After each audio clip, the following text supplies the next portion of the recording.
Olá, vamos dar uma olhada um pouco em alguns versículos da, da oração de Abacuque,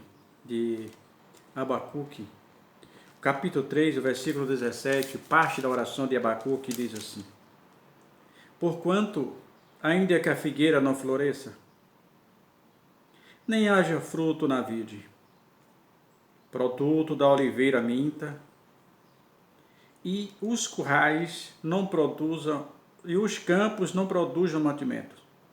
As ovelhas da malhada não sejam arrebatadas. E nos currais não haja vacas. Todavia, eu me alegrarei no Senhor, exultarei no Deus da minha salvação. Senhor Jeová, Senhor, o Senhor é a minha força, e fará os meus pés como das servas, e me fará andar sobre as minhas alturas, para o canto sobre os meus instrumentos de música. Vamos, uma coisa que nós aprendemos com Abacuque, que as circunstâncias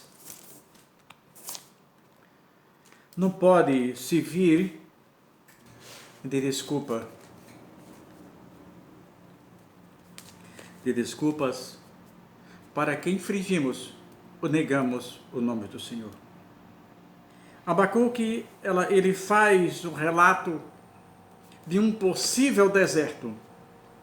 Isso é, do meio de uma vida de fartura para um deserto.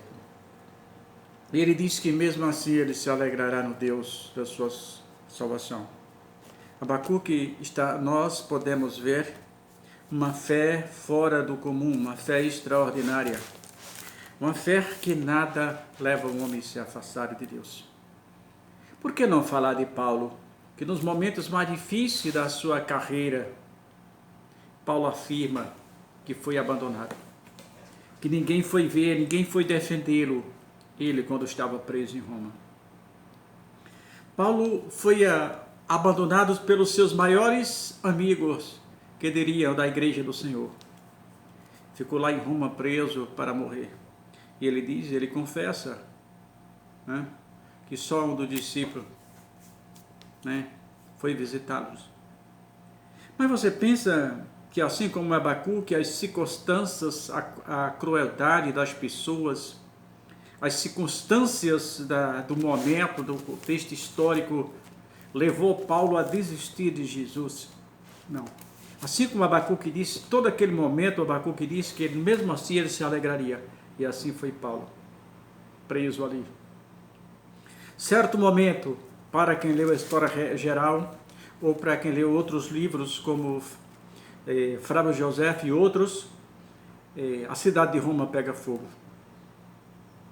E havia um dito naquela região que quando uma grande catástrofe assolava uma cidade, eram as pessoas, alguém importante da cidade, a pessoa mais importante da cidade estava em pecado, a culpa era dele. E no caso do Roma pega fogo, eles tentam apagar, diminui novamente. Certo é que a cidade passou 9 dias em chama. E para se livrar do que o povo ia achar dele, o imperador diz: eu condeno. É Paulo, a culpa é de Paulo. Ele condenou a Paulo sem direito à defesa. Para se livrar da culpa que o povo ia jogar sobre ele pelo incêndio de Roma.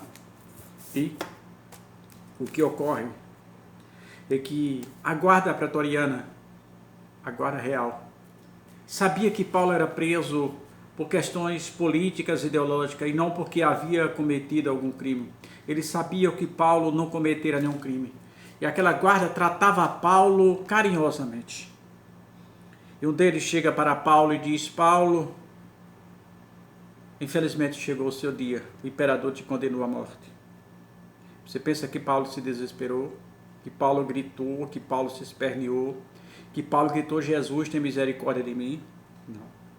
Paulo pega uma pena e começa a escrever. combati o bom combate, parei minha carreira, guardei a minha fé. Então, meus irmãos, nos momentos mais difíceis, no momento em quando o infortúnio bater na nossa porta, no momento em quando as circunstâncias for desfavorável a tudo e a todos, no momento em que parece não ter uma solução, descansa no Senhor.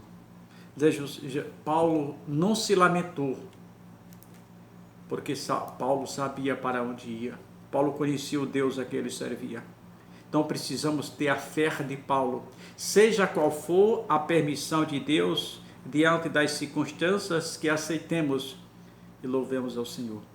Então a fé de Paulo e a fé de Abacuque são uma fé que devemos imitá-los para continuar a nossa jornada.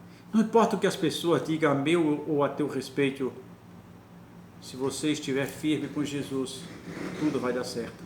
Que Deus te abençoe.